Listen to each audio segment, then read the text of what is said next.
if I had a best friend and they were married to someone that I absolutely hated, okay, I kind of liked, but I kind of had a feeling, and then they hurt their feelings, it's done, right? Like, they can forgive them, but I'm never gonna forgive them. I'm never gonna forgive them.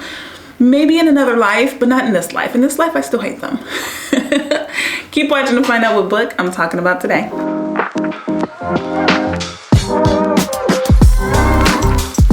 Hey y'all, it's Kyla Denanyoh, and today we are talking about love in another life, friendship in another life, sunshine in another life, okay? We're talking about the book Maybe in Another Life. The author of the book is Taylor Jenkins Reid. The genre of the book is fiction, and the theme of the book is literature, romance, those kind of things, rom-com, situation comedy, okay? So this book follows Hannah. Hannah is known for moving all over the place, but she finally comes back to California and she gets to stay with her best friend, Gabby. Staying with Gabby, and she's just like, oh, I broke up with this guy, but like I should have known something was going on, and like I found out they were married. And Gabby's like, true love exists. Don't worry about it. Me and my husband are so happy, you'll find it. It's fine. But also, remember that guy you used to date? So you're watching Hannah and you're like, okay, I get it. Yeah, she's gonna end up talking to him again and I hope they hook up.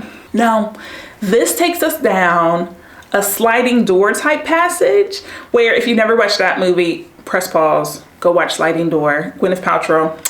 So good. It's so good, okay? So Hannah meets the guy and she has this pivotal decision. Do I leave with Gabby that night?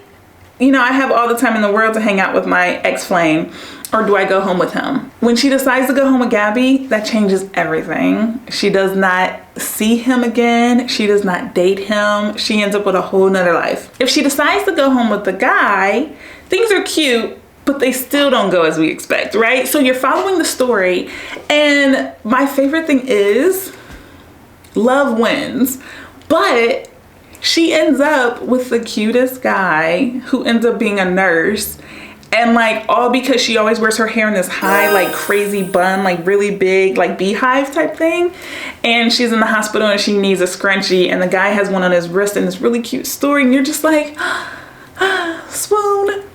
And also, that's not who she was supposed to be here for. She moved back to California for this guy. So if you're a believer in like cute, romantic, lovesy type stories, this book is for you. But also, it's Taylor Jenkins Reid. I'm talking The 7 Husbands of Evelyn Hugo. I'm talking One True Love's drama.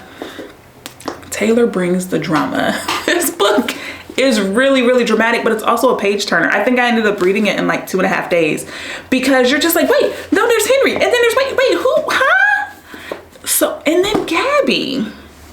Listen, when you're in an alternate life, you could end up with a different person and you expect it. But your friends end up with different people too. That's the lane that we don't necessarily go down in Sliding Door. We get a peek of it, right? Gwyneth starts the business or she doesn't start the business. But like, even Gabby's life is completely different based on the decisions that Hannah makes. And that part, like the friendships are different in an alternate reality and the romantic relationships are different in an alternate reality. So good. So good. And if none of this is selling you on it, again, go watch the movie Sliding Doors and come back. If you hate that, you'll probably like this. If you love Sliding Doors, you'll still probably like this because it is different, but it's in that vein of like sci-fi alternate realities, but not in a corny, nerdy, like geeky way. It's in a really funny, cute way. You basically get to read 2 love stories in one book. Who doesn't want that? So if you thought that this was interesting, check out this review here. This is another book by Taylor Jenkins Reid. Listen, the books are great. She is a phenomenal storyteller, okay? So I'll see you in the next one.